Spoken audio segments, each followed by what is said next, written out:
Kelubia. Yes. I'm pronouncing it right. Yeah, Kelubia. As always, we have to start at the beginning. So, Kel, where are you born and raised? I was born and raised in Houston, Texas. That's where I grew up playing tennis, since I was like 5. My dad used to bring me out and let me hit some balls with him, and I loved that. We were watching a commercial, and it was these young kids playing tennis. And I said to him, I said, "Oh, would you like to do it?" He said, "Yes, Mom."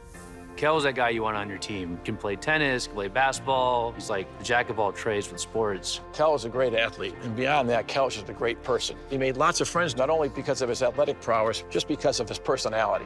You know, Kel was always bigger than life, right? He'd come in with his Suburban with his like big speakers and blast it through the parking lot. Now, tell me about Kel as a young tennis player. What was this player like? Were you a little slice and dice? What was your game like? I was known for having a big serve and a big forehand. You started playing tournaments quite young? Yeah, so in the 14s, I was top 5 in the state, and then I got up to like top 10 in the country. What is it about the sport of tennis that made you love it more than the others? I don't know, it's just something about tennis, It's just you against the other person. You can't depend on other teammates. You can't depend on anyone to achieve what you want to achieve. So it's up to you if you want to be great or not. After a few injury-riddled seasons at Purdue University, Kel finished up his collegiate career at TCU. Upon graduation, Kel joined his family business, which involved lots of long-distance travel back and forth between Houston and Nigeria. Tell me a little bit about what it's like in Nigeria. Oh man, it's a completely different lifestyle. You have to deal with the corruption. The local government will make your life hell unless you take care of them. What's going through your head? Because you're used to such a sort of free-spirited time in the States and the way you grew up. How difficult of an adjustment was that? I was so used to, this life, especially with me being from America. You can't just walk out anyhow. You have to be very careful where you go. My dad used to tell me, don't leave the compound unless you have to. I was not comfortable with it as a mom. Sure. When he was there, I would try to speak to him every day. And even when what happened to him, it was on a Wednesday, it was hard to accept because I knew I had spoken to him that night.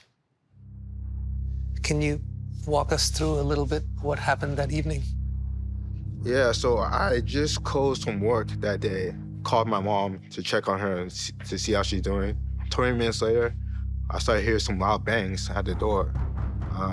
At first, I thought it was my security, because sometimes they'll come and check on me.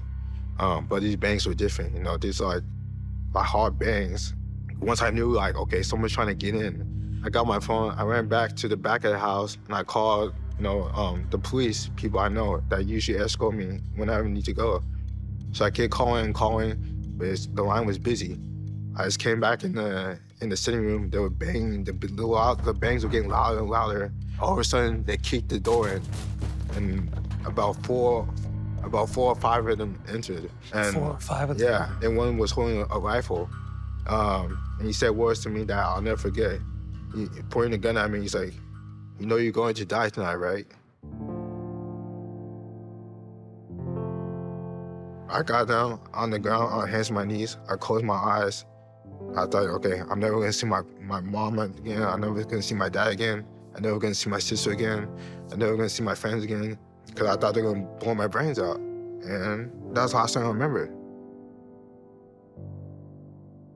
I didn't know this at the time, but I ended up having emergency brain surgery, and then I was in a coma for 6 days. My skull was fractured. Who knows how many times they hit me in the head. They stabbed me on my side. They knocked my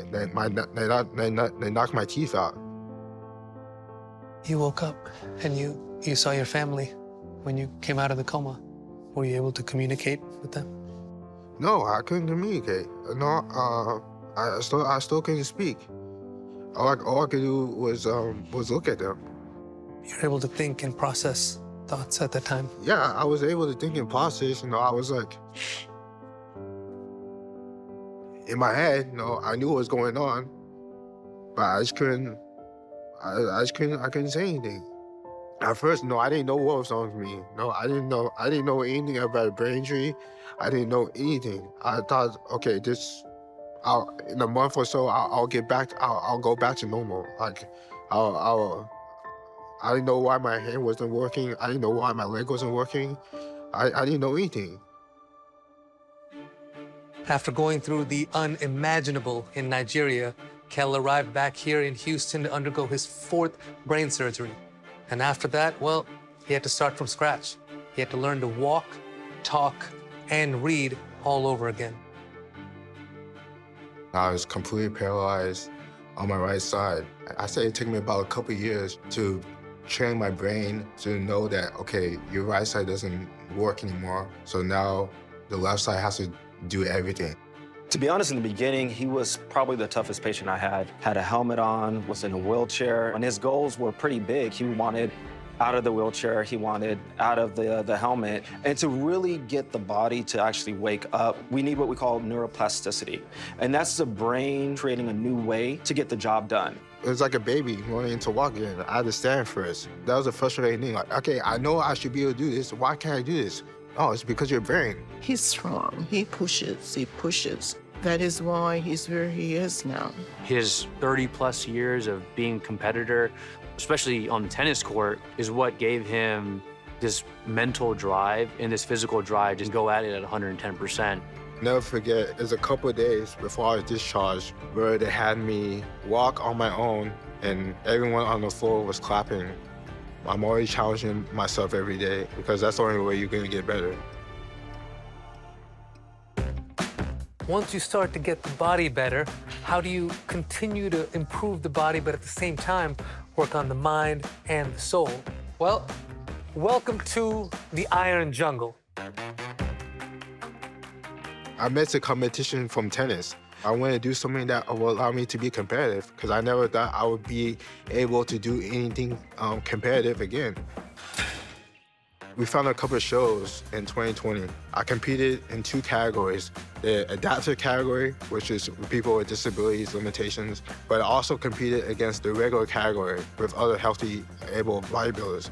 And to my surprise, I got second. Once I saw how I looked in that show, I was like, okay, I'm locked in. So I trained even harder in 2021. And that's the show I ended up winning. Incredible. Which I earned my pro card. From you picking up the sport to earning a pro card within 2 years. Yeah, to this day, I still can't believe it. You know, I'm a pro bodybuilder. People don't realize, like in bodybuilding, it's all about symmetry. And like, you look from the back, you got such a good V shape going right now. I don't think they realize how difficult it is to achieve what you've done. Yeah. Sometimes now, my therapist, they'll forget which side was it. That's crazy. That's crazy. What does bodybuilding mean to you? In a way, I don't feel like I can relate to a lot of people because they're not dealing with the issues that I'm dealing with. But when I go to the gym, it gives me another way to kind of relate to people. Yeah! You say you want to do it big.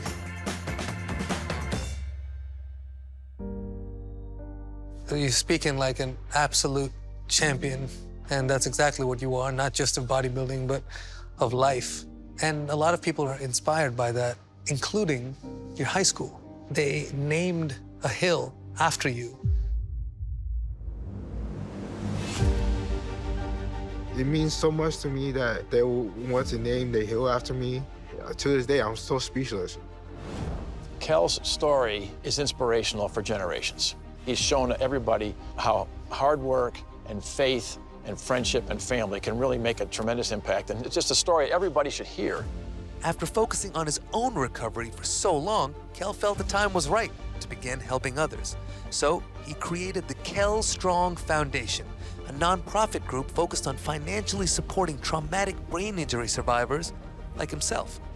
How different is the Kel that I'm lucky enough to be sitting in front of right now to the Kel from before the incident? Back then, I didn't know my purpose. Now, I definitely know what my purpose is. Just to help as many people as I can. Because, the fact that I survived, why I survived, it means that God is not done with me. I want to make sure I want to fulfill his plans.